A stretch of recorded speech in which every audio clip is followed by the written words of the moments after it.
Good afternoon, everyone. I'm Jeffrey Meldon, welcoming you to a special edition of Meldon Law and Friends.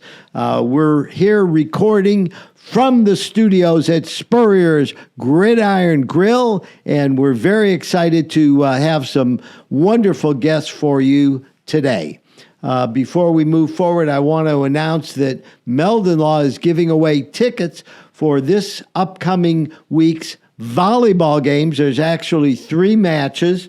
There's a match Wednesday, Saturday, and Sunday. And our Lady Gator volleyball team is 11-2 in the SEC, and we are rocking. So check it out. There's some really great members of our volleyball team. I wouldn't be surprised to see some of them in the Olympics. They're so good. In addition to that, our Gator basketball team, the men's team, rocked Florida State past Sunday. And my law partner and son, Kerry Meldon, and I were there together. And what a great event for the Gators. We needed something coming off of our lackluster football performance. And we did great. We actually had not beaten Florida State in 7 years, and we wound up winning convincingly due to a great second half performance. So go Gators. We're behind you, and we are giving away 6 tickets this Thursday night at 6 p.m.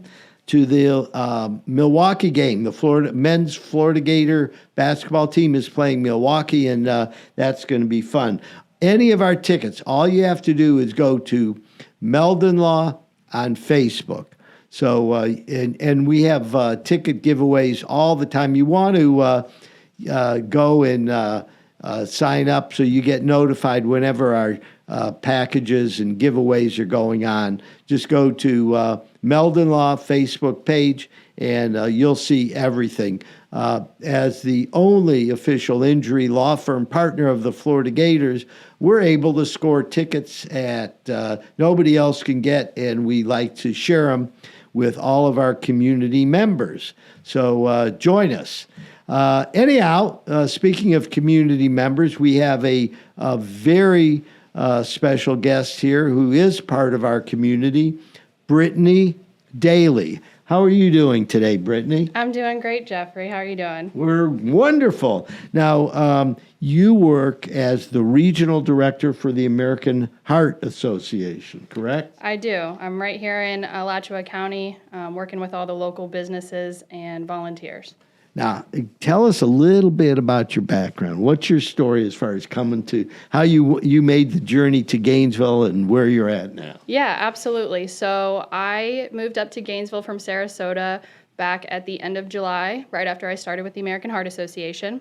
I was working in sales in Sarasota, and before that I lived in Winston-Salem, North Carolina, working for a minor league baseball team, selling tickets. So wow. That was my path here to the American Heart Association.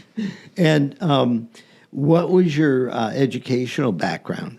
So I actually have a sport management degree and a minor in communications. I thought I wanted to work in the sports industry my whole life. I still love it, have a passion for sports, but definitely have found myself working with the American Heart Association as kind of my passion path. Well, there's a lot of parallels, right, between marketing sports and helping to grow the American Heart Association following in the community. Absolutely. I think the biggest thing that I was able to bring experience-wise, since I didn't have a nonprofit background, was just the relationship building that I've always done in sales. Being able to work with the community through minor league baseball, that's a very homegrown environment. So that came very naturally in this position. Yeah, what are some of the strengths and skills that you learned in your prior positions that you're kind of transmitting to your new position? Absolutely. I would say being able to fight objections and work with a company to find a path. In sales, you get used to being told no. 10% of the time you get told yes. So you just got to find other people who are interested, keep making those asks, keep making those connections. And I would say being able to adjust on the fly and pivot is a big thing in sales. And with the nonprofit world, we're just trying to keep up with everybody, all the new ideas, even especially with COVID, like having to be able to pivot on a quick turn like that was definitely something I was able to learn. Yeah, it's very interesting that you say that because as an attorney, we are constantly approached by vendors for their services, and sometimes it'll be a young person who's just starting out, and if I say no, I try to give them encouragement, and I say, don't stop asking. Yes, I love that. I actually really like that because, of course, I heard it all the time from my company and my bosses, but you don't hear that a lot, and that is the truth. Don't stop asking ever. And because what may not fit in our program, this year or this season. The next time around, we may have different strategies and opportunities, and we're looking to grow and build. And so I like the fact that you've learned that lesson fairly early in life. Yes, it's been helpful. So I want to get into the background of the American Heart Association in Gainesville, Alachua County. How old is the American Heart Association organization locally? Locally, I have a volunteer on my board who she has been a part of the, at least the Heart Ball since back the late 80s, early 90s, which was truly, it was so great to be able to learn that about her when I first started. That was something that really just kind of showed how giving Gainesville is and how open they are to helping out and, being there for the nonprofits here in the area. So I thought that was a really cool thing to learn when I first started. Yeah. So I have been going to the Heart Ball, off and on for years, and it's always a huge turnout. Yes, we're super excited. Our next one we've got coming up February 12th. We're very excited. We've got Jerry and Sue Benton as our chairs for the event. I happen to know them. Yeah, they're great. I think everybody knows them. Well, not only that, their daughter Abby works at Meldon Law. Yes, it was such a small world. And then we were able to get Coach Spurrier and his wife Jerry on board, which I think is just truly amazing for them and how much they give back to this community. So we're very excited to, have an in-person event and bring the Heart Ball back to Gainesville. Yeah. Now, the American Heart Association, could you describe your mission statement for us? Yeah, absolutely. Our mission statement really is just to be a force with people to live longer, healthier lives. The areas we do that kind of specifically, we focus to reduce risk specifically in women. We work for COVID-19 research and response to try and aid people with education about obviously this upcoming thing that has been a part of our lives for a couple of years. We work with tobacco and vaping, specifically in the middle school and high school age range, to equip parents and students with the knowledge to understand the effects that goes along with vaping and tobacco use so young.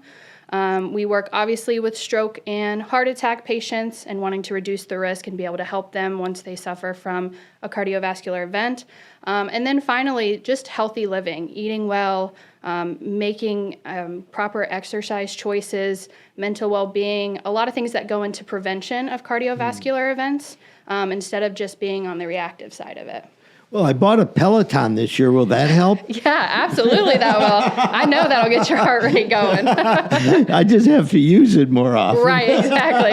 It's like I thought when I bought it, and I put it in my home that it would instantly make me, right. more cardiovascular. Getting it in the house. That was a workout. So anyhow, but I do appreciate the fact that you are working proactively in right. a lot of areas, such as dealing with youth, because many habits are formed at an early age. Absolutely. I think the biggest thing is getting people to feel empowered by their risk factors, understanding them, knowing your family history, and being able to make those choices for yourself and with your doctor to just, your entire life, not once you find out or once you've been diagnosed, but understanding it from the start. What if our viewers or listeners want to tap into the American Heart Association to learn some of the lessons that y'all have? What are some ways to do that? I would say the biggest thing, our heart.org page has amazing information on every single one of those pillars I talked about. And for anyone that's really interested in getting involved on a volunteer level or wanting to do more with the American Heart Association, definitely just reaching out. We have so many areas that, you can work with. And I'd love bringing on new volunteers, people who are passionate about the mission. So I would say definitely those. But if you ever need information or you're trying to get somebody to go to the doctor, feel free. Our website has so much information to provide. And that's heart.org. Yes. Now, is that a local site or is it a national That's site? our national site. So you can find, short infographics, articles, statistics, a lot of things to where you want to get really in depth, or if you just want a one-page infographic about how to cut out sodium. We offer a lot on that website, and I constantly use it for anyone that needs information for their employees. Yeah, what about parents who have teenagers who won't listen to them? You have any suggestions? Yeah, I would say definitely going on that and letting them know just the facts that we found out about the health and, the effects that certain choices when you make are young, what they have on your long-term health.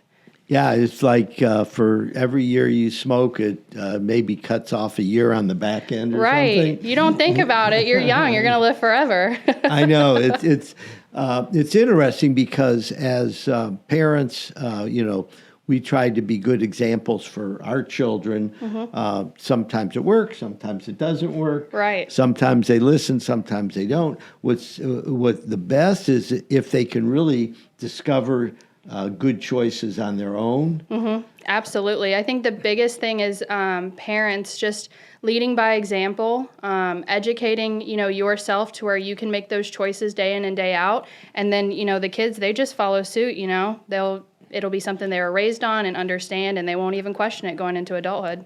In the Alachua County outreach program, what are some specific things that you do, day to day to help bring it to the community? Yeah, I would say the biggest thing is I meet with as many local companies and volunteers as I can to really explain the mission and how it's not just about stroke or blood pressure or heart attacks, about everything that we encompass. And then I would say our great events throughout the year, our Heart Walk and our Heart Ball. And the biggest thing that we're trying to work on now is community impact. So really working with those companies to understand what they want to do in the community and what our community needs, and finding ways that we can implement it. Yeah, I know it's a huge challenge because when you're younger, you think you're bulletproof and you're going to live forever, right? When you're older, you start thinking maybe it's too late, but it's never too late, is it? No, it's never too late. It is never too late to make healthy choices. Any percentage is better than 0%, in my opinion. You don't have to go out and become a huge health freak and work out every single day. And, it's just about making those small choices and knowing, what can have an impact on your health. Yeah, I've heard that, even stopping smoking at an older age and doing some cardio that you hadn't been doing and some things like that can actually add years on to your life. Absolutely. I think the biggest thing is people think, well, yeah, it's too late. I've already done so much damage. And just understanding, well, you can stop now and prevent however many more years of damage you are going to prevent, and maybe try and work towards kind of getting a fresh start. Well, listen, Brittany, it's been great starting off the interview. We're going to take a short break for 60 seconds, and we'll be back with Brittany Daley on Meldon Law and Friends. We still hear it. The sound of victory. The joy of being part of something great. And while things may not be the same right now, we haven't gone anywhere. If you bleed orange and blue, then Meldon Law is the firm for you.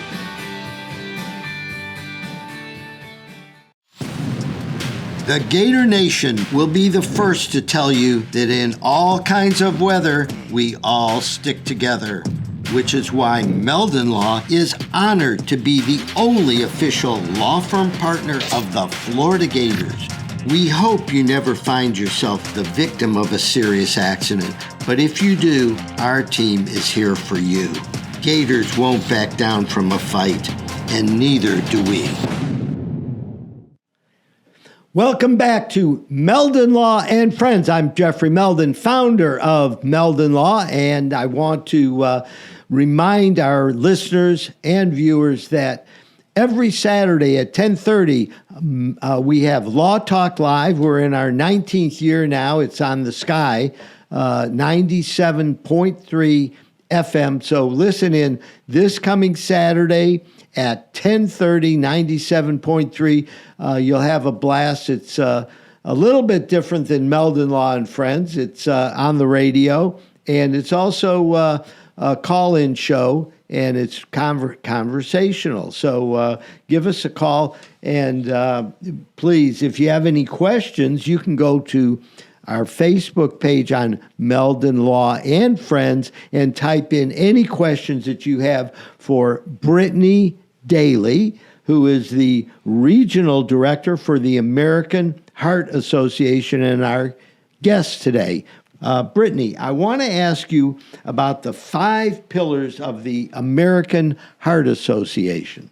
Yeah, absolutely. I think the big areas where we can really focus our attention at, we really love focusing in on reducing risk specifically in women. I think the biggest thing for people to understand is there's so many things that, obviously we're susceptible to, but cardiovascular disease being a number one killer in women, and understanding that, being able to know your risk factors and your family history.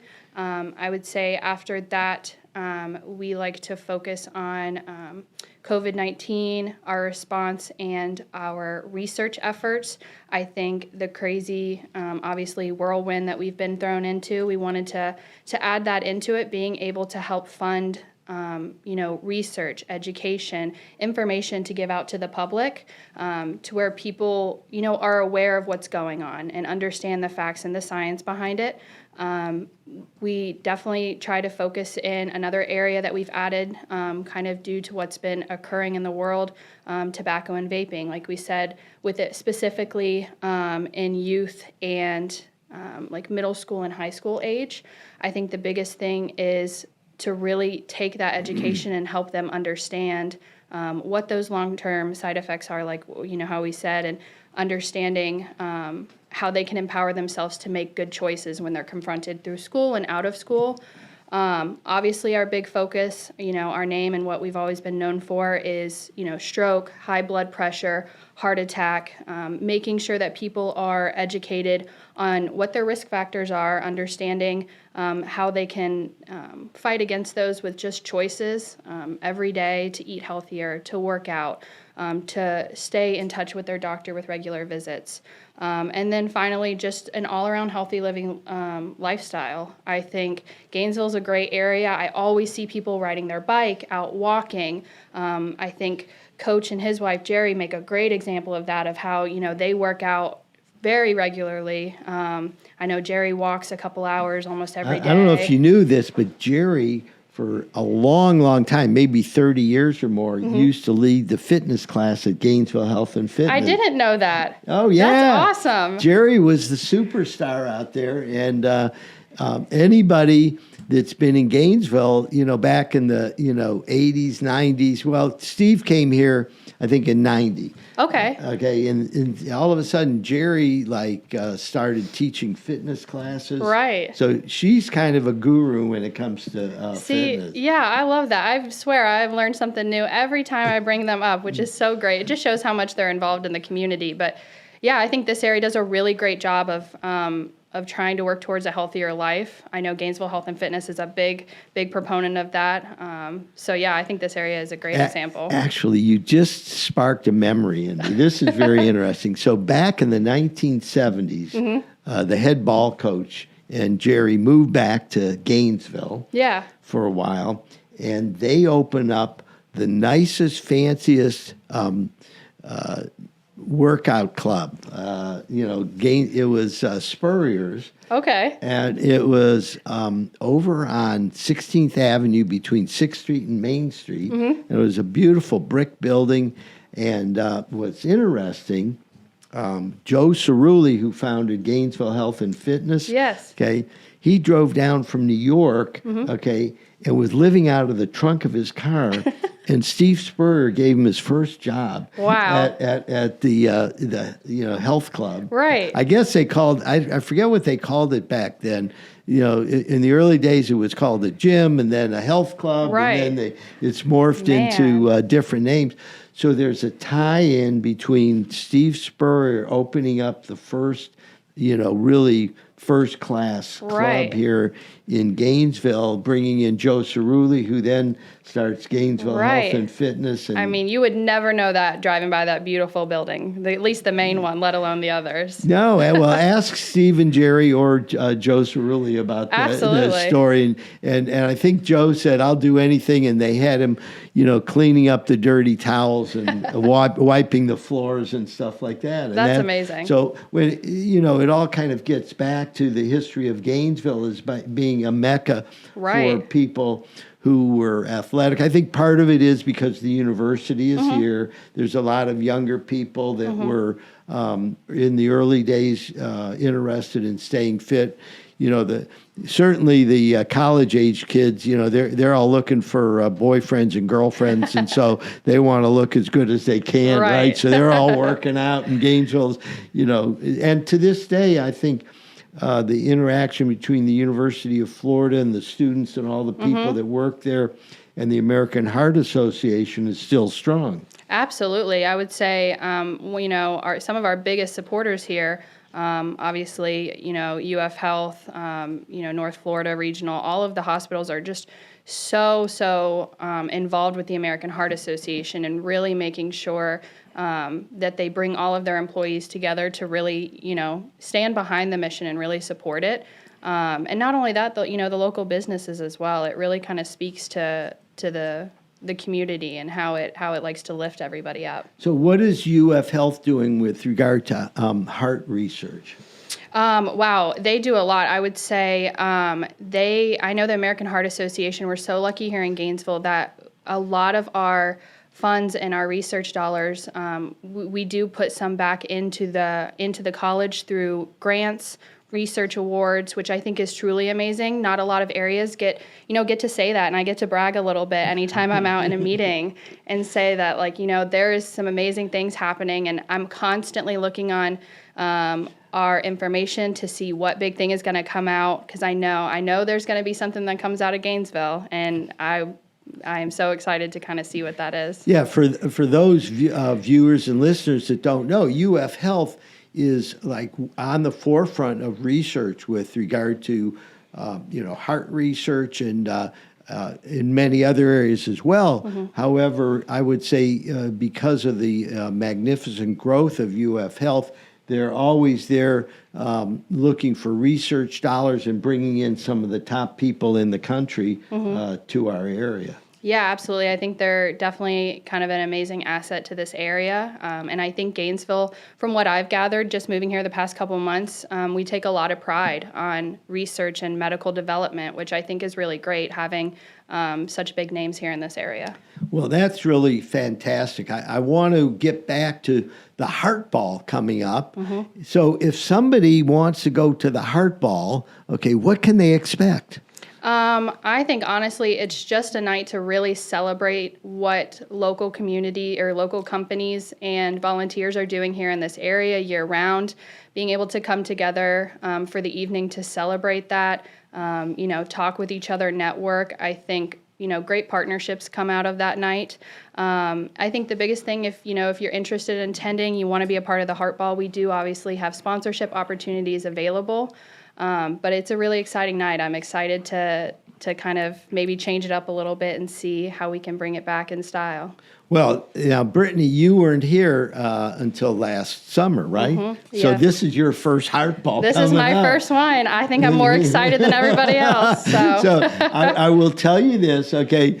It's a big time event, okay? They have a great band. that plays. The master of ceremonies, I don't know, sometimes it's Storm Roberts, sometimes it's someone else, and everybody is kind of semi-formal. So for Gainesville, that means don't wear your jeans, and if you wear your jeans, at least wear a tuxedo jacket to dress it up. Absolutely. And I definitely think it's going to be a party. We do have Elio on board for entertainment, so we're very excited. Elio Piedra is going to be. Yes, very excited. So Elio Piedra is one of our partners at Meldon Law, and when Patricia and myself got married June 30th, 2019, we had our wedding at the Cade Museum. Oh, nice. We rented out the whole museum, and Elio Piedra was our band leader, and he brought the party. He brought the party, and there's nobody better than Elio to bring the party. Right. I mean, I was excited when we got him on board, but after telling everybody, I mean, everyone is just so excited.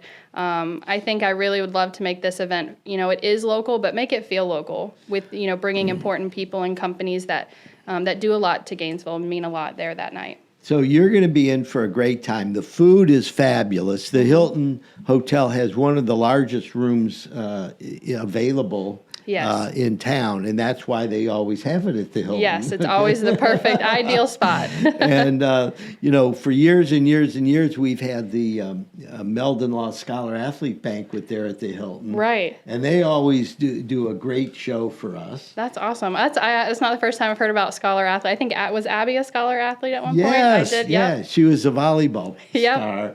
Yes, I've heard a lot about the Scholar Athlete. So for those let's talk about how people can get seats and how companies can contribute to this Heartball coming up February 12th at the Hilton Hotel. Yeah, absolutely. Definitely feel free to reach out to myself. We have a Facebook event page. It's just the Gainesville Heartball to look up and reach out through there or through myself.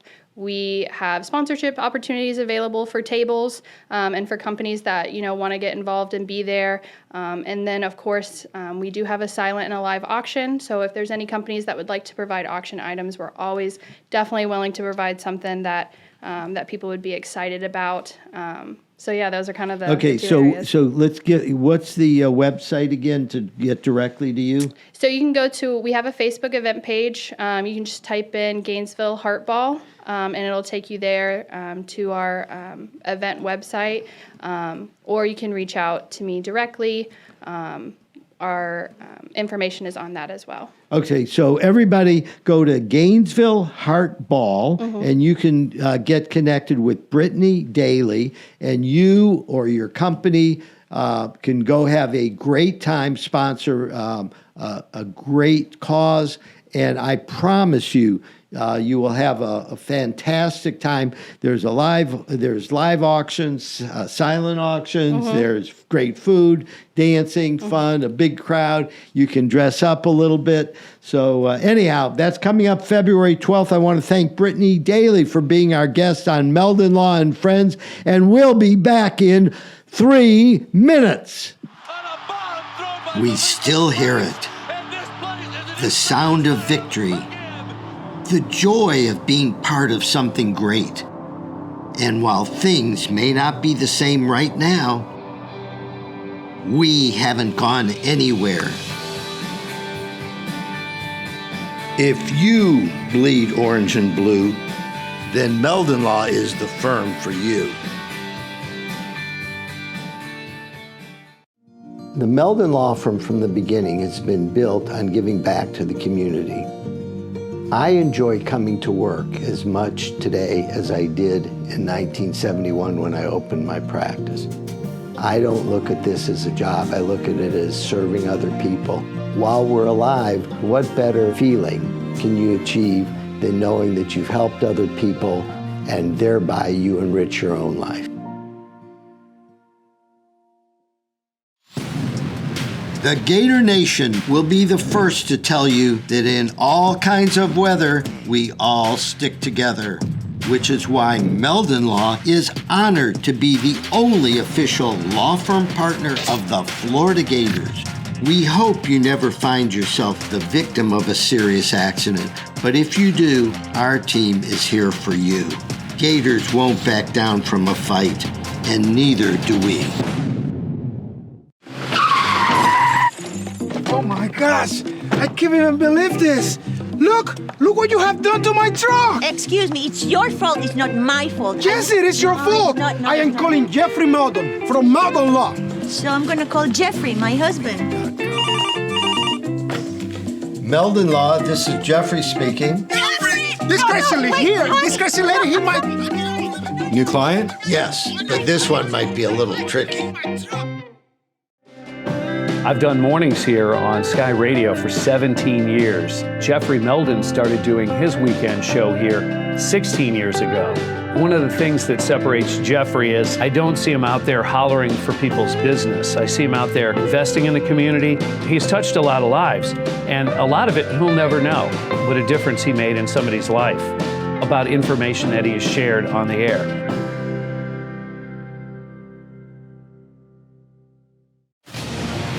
When you're a member of the Gator Nation, you know what it means to never back down. Meldon Law has been a proud supporter of the Gator Nation since 1971.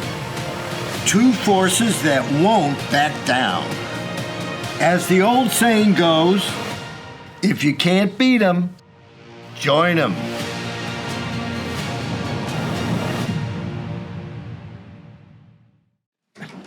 Welcome back to Meldon Law and Friends. I'm Jeffrey Meldon, founder of Meldon Law, and I want to remind all of our viewers and listeners that if you go to our Facebook page, Meldon Law, you will find great giveaways for Lady Gators volleyball. Actually, 3 events this week that are going to be very exciting. The Lady Gators are 11-2. In the SEC, and you're looking at nationwide top talent.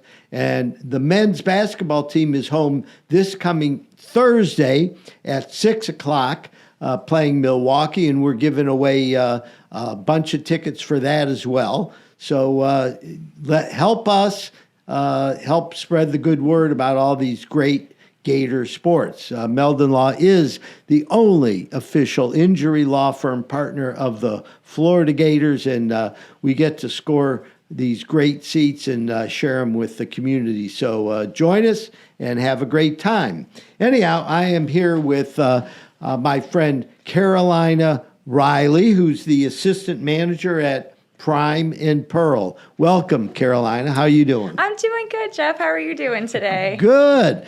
So, Carolina, is that because you were born in Carolina? Yes. So my mom was a diehard Tar Heels fan. So first name's Carolina, middle name's Jordan after Michael Jordan. So wow. Yeah. Carolina Jordan Rielly, and Yes. Rielly sounds Irish. It is. So are you Irish? I'm not. Actually, it was kind of a given name when all my family moved over here. So I still have a lot to learn. My mom was adopted too.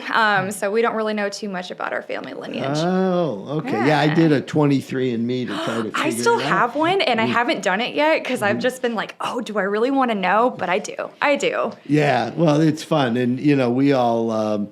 I just got it done, recently. Oh, cool. Not for any reason except that, Why not? I just didn't get around to doing it. Yeah, it's there. It's cool to see like what you are, what you're not. Like, oh, okay. Fantastic. So anyhow, Carolina is the assistant general manager at this great steakhouse called Prime and Pearl. How did the name Prime and Pearl come about?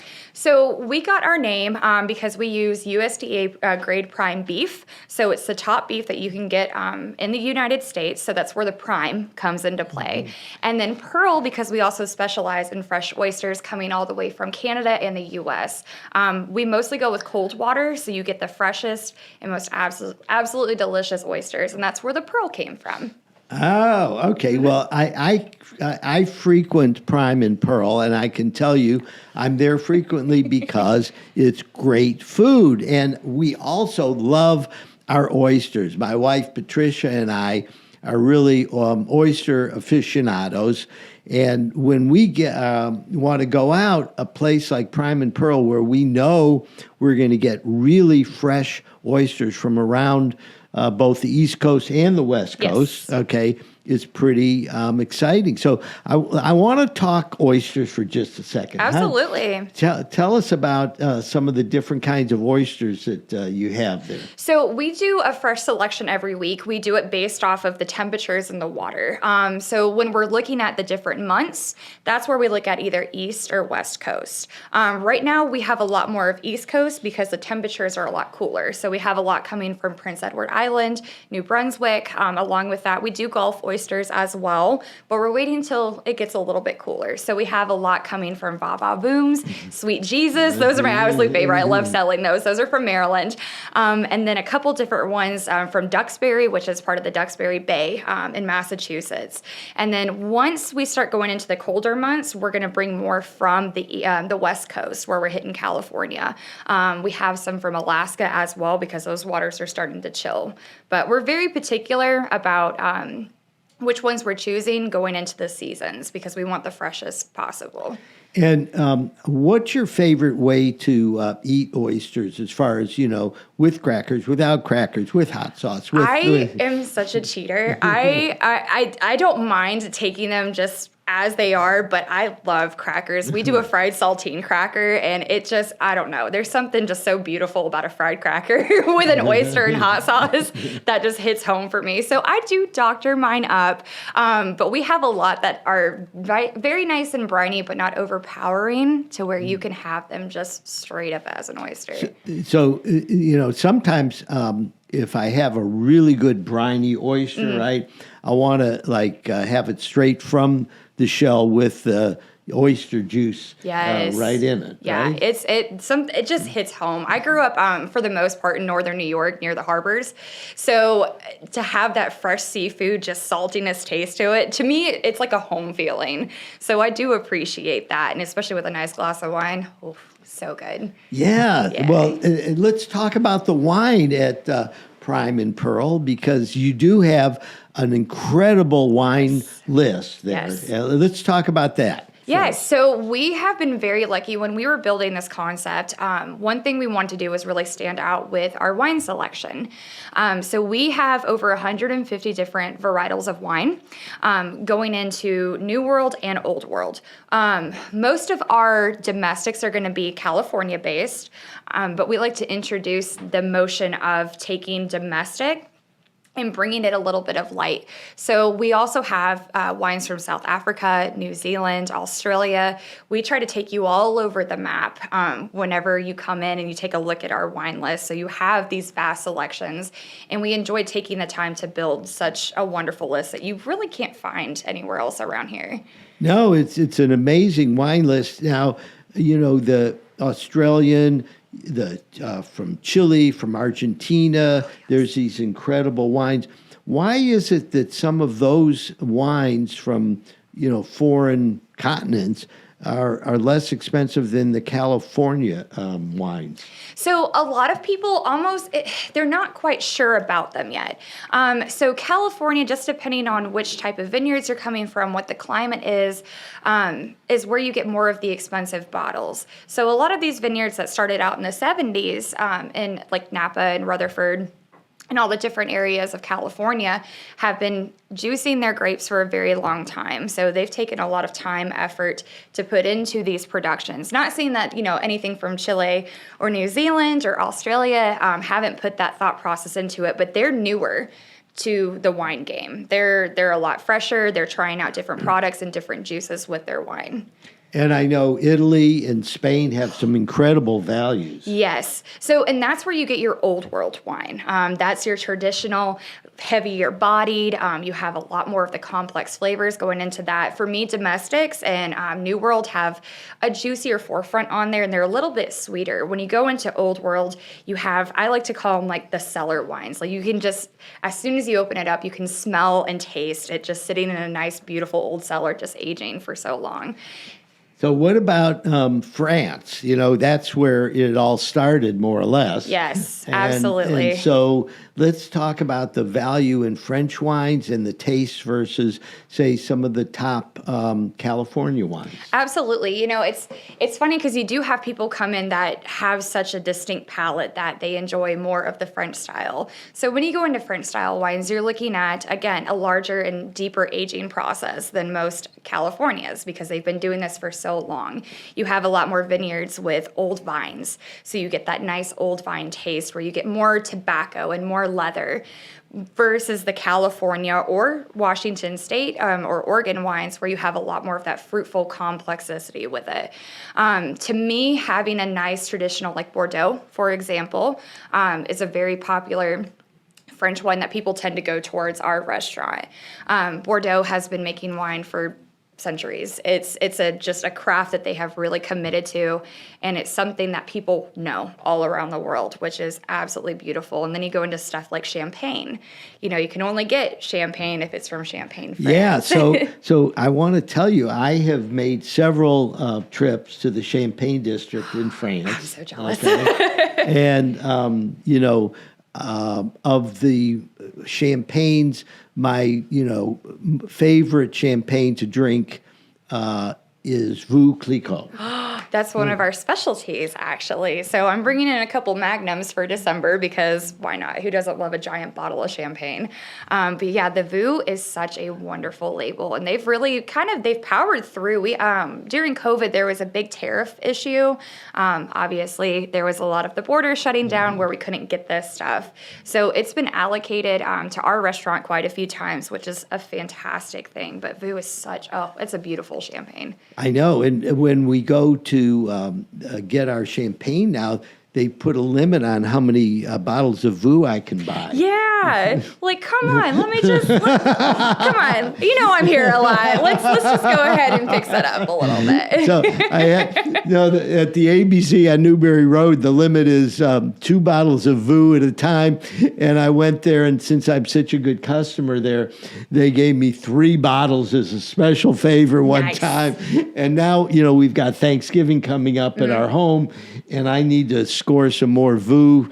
So I'm going to have to lean on the folks over at the ABC and see if I can score some extra bottles. Well, if you need extra bottles, I have you covered as well. So. Well, that's really interesting because we are members of the Prime and Pearl Club, where we have a storage locker there. Why don't you tell us a little bit about that? Oh, I would absolutely love to. So we offer, which you don't see it anywhere near Gainesville. I mean, the only places I've been able to find so far is Miami. There's a restaurant in Tampa that does this. So we have a wine locker program. Our total wine lockers is 64. So far, we have sold about 30. But basically what it includes is you come in, you can fit up to 12 bottles of wine in your locker that you pick out, or myself and Craig will be more than happy to guide you through our wine list depending on what your preferences are. And with that, you get all inclusivity to all of our events, like our wine tasting dinners, our bourbon tastings, anytime that we have a purveyor come out. And then every quarter, we do a Stock Your Locker event, which is free to all of our wine locker holders. How does a Stock Your Locker work? So it is a chance for you to come out. We bring out 2 of our 3 of our purveyors, and we set up a wine tasting for everybody. We offer reception-style food. This last one that we did, we had meat and cheese, just a beautiful setup for charcuterie and desserts. And you just get to taste wine, and then what you do is you just go through and look at the slots that you have available in your wine locker and see if you would like to take some of the tastings or some off of our regular wine menu to put inside of your locker. And also being a wine locker holder gives you exclusive reservations. So you call, text, email Craig or myself and say, hey, I want to come in. I know it's a Friday night. You guys are very busy. Can I come have 2 for dinner? If we have a table available, we'll definitely get you in. If not, we'll reserve seats at the bar for you and your guest. And it's great because Craig Patton, who's the general manager there, has been so nice to our family. squeezing us in. Usually there's always a cancellation. And if you're a member of the Wine Locker Club, then you get a little priority. So that's Absolutely. That is very exciting. And so when's the next wine tasting dinner event? So the next one that we have is our Duckhorn Vineyards dinner, which is going to be December 22nd. We do have a couple tickets still available, but for the most part, we have filled up. We will be releasing all of our events for the following 2022 year after January 1st. So we'll have, so many bourbon and whiskey tasting dinners, wine dinners, and of course the exclusive dinners for our wine locker holders. Well, we're going to be back with Carolina Rielly in 1 minute so we can talk about whiskey and bourbon. I'm Jeffrey Meldon with Meldon Law, and we will be back in 60 seconds. When you're a member of the Gator Nation, you know what it means to never back down. Meldon Law has been a proud supporter of the Gator Nation since 1971. Two forces that won't back down. As the old saying goes, if you can't beat 'em, join 'em.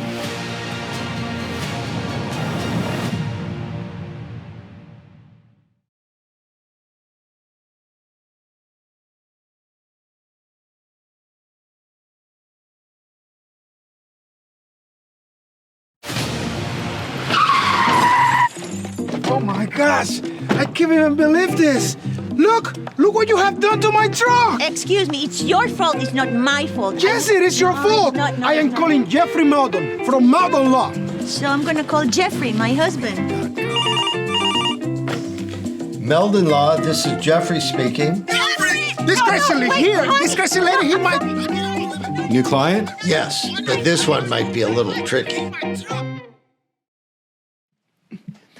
Welcome back to Meldon Law and Friends. I'm Jeffrey Meldon, founder of Meldon Law, and I'm here with our special guest, Carolina Rielly from Prime and Pearl. And we've been having this great discussion about wines from different parts of the world. By the way, my favorite California wine is Austin Hope.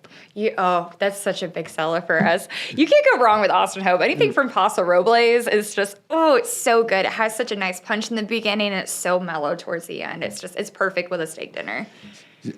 So in addition, though, to a great wine, sometimes we like to check out, our bourbons and whiskeys. Tell us a little bit about that. I would absolutely love to. So that is more my forte. I like to joke and tell everybody I'm more of the spirits girl. So as much as I love wine, bourbon has a special place in my heart. So we actually have over 52 different types of whiskeys and bourbons. Of course, we have our bourbons coming from Kentucky, but we also have a lot of bourbon-styled whiskeys that are coming out of different parts of America. So we have some from Ohio, Washington State, and actually California too. So it's absolutely amazing. You have a vast amount of different bourbons and whiskeys you can try and have with dinner. We also have our own barrel program with Whistle Pig. So for all you bourbon lovers, Whistle Pig is one of the top tier rye. Now that's New Hampshire or Vermont. So what's really cool though is they actually get their juice, their mash from Alberta, Canada. They won't disclose who makes it, who does what, and then they bring it over here. And then they let it set and age in their barrels, and then they bottle it. So we have our own Whistle Pig 10-year rye whiskey through them. That's a Prime and Pearl Select. We personally selected this barrel to fit our concept and our food, which is so cool. For our listeners and viewers, what's the difference between how rye whiskey is made in bourbon? So bourbon it's going to be more mash than anything. So with a rye, you have a little bit more of a spicier note to it. So they use more corn mash when it comes to bourbon, and that's what makes it different from a bourbon and whiskey. Whiskey, in order for something to be a bourbon, it has to be barreled in Kentucky as well. So going into that, that's why like anything that's flavored is a whiskey. That cannot be considered a bourbon at all.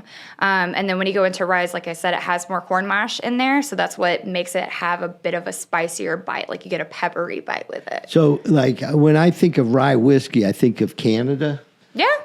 I mean, that's where, I don't know if you, in the old days, there was Seagram's VO and Canadian Club. Okay, listen, like I said, I'm from Northern New York, so Canadian Club was the very first thing I ever had. That was our go-to. My Uncle Mike, I absolutely love him, but growing up, I think I was probably about 5. This is how I knew I was going to end up in the spirits world. I was already making Canadian Clubs and Pepsi with that one, so that's definitely something I've grown up on. But you'd call that a rye, right? A rye whiskey? I would. Those are just going to be more whiskeys. They do have a rye flavoring to them, but they're not considered ryes because they're not made with the amount of corn mash that a rye would be. Oh, okay. So when you get into the difference between bourbons and whiskeys, anything in Kentucky can be called a bourbon. Yeah.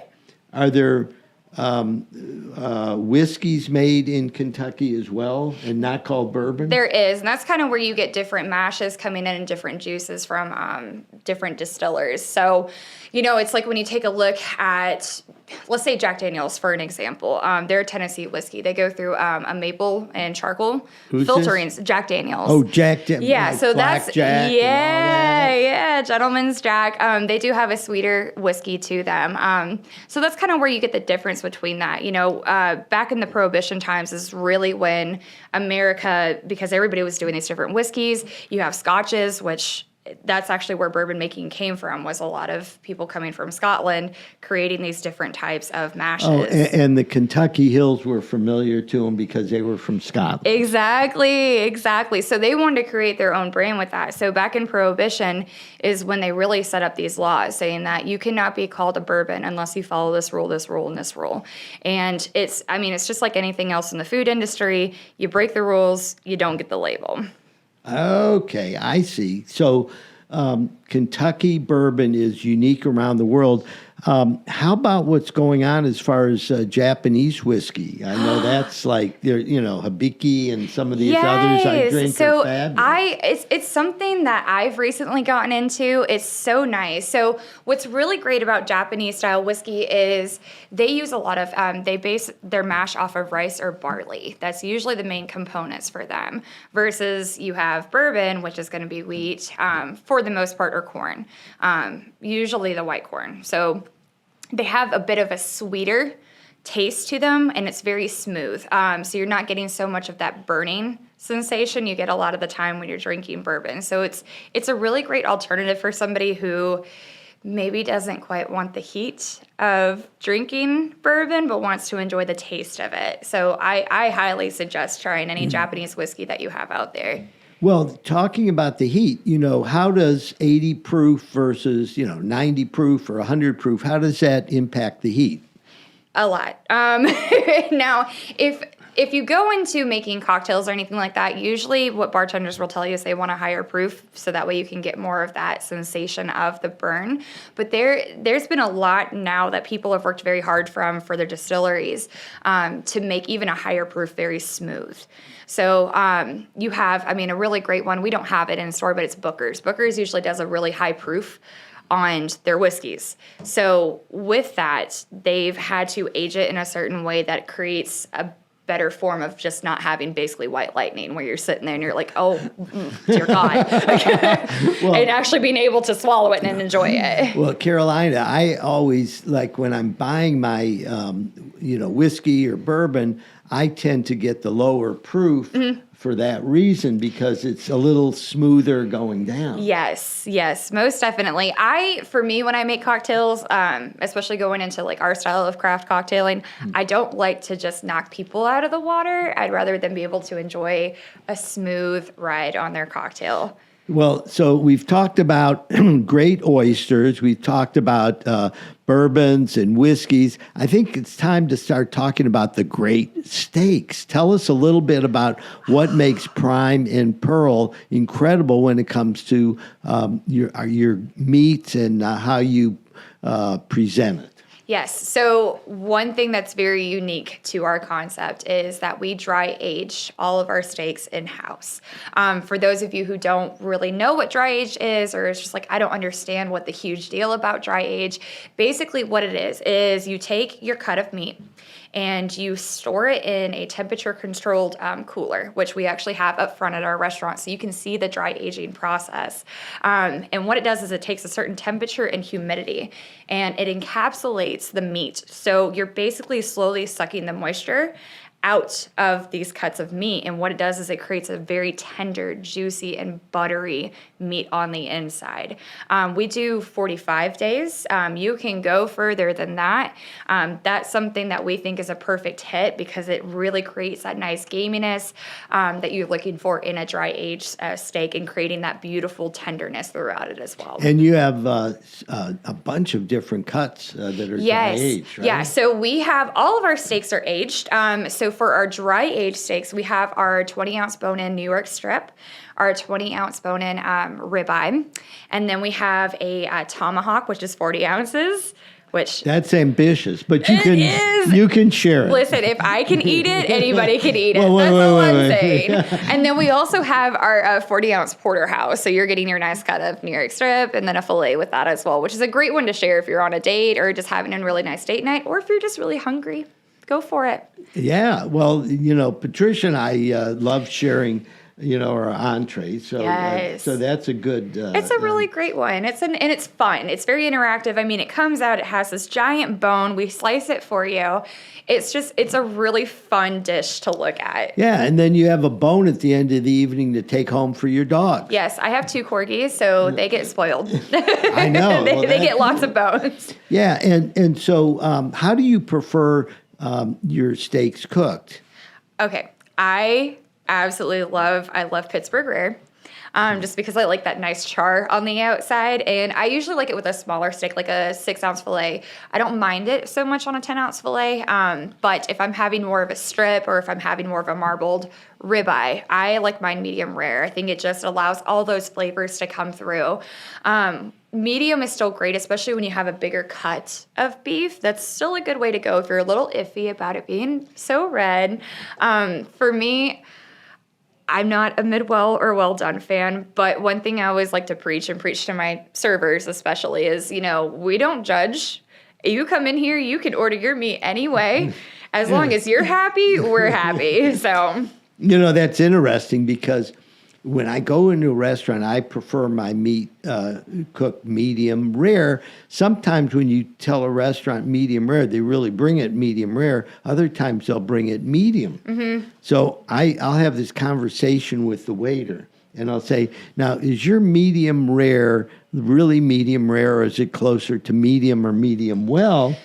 And because if that's how you cook it, just tell the chef I want it, right, rare plus. Yeah, exactly. Okay. Well, and see, one thing we encourage in our training with our servers, because they go through a lot of training to get to that floor, is that we go over the steak temperatures with you. So, I mean, if you order a mid-rare, that's going to be a warm red center throughout. If you order a medium, that's going to be a pink center throughout. Once you go into mid-well, a thin pink center, hot.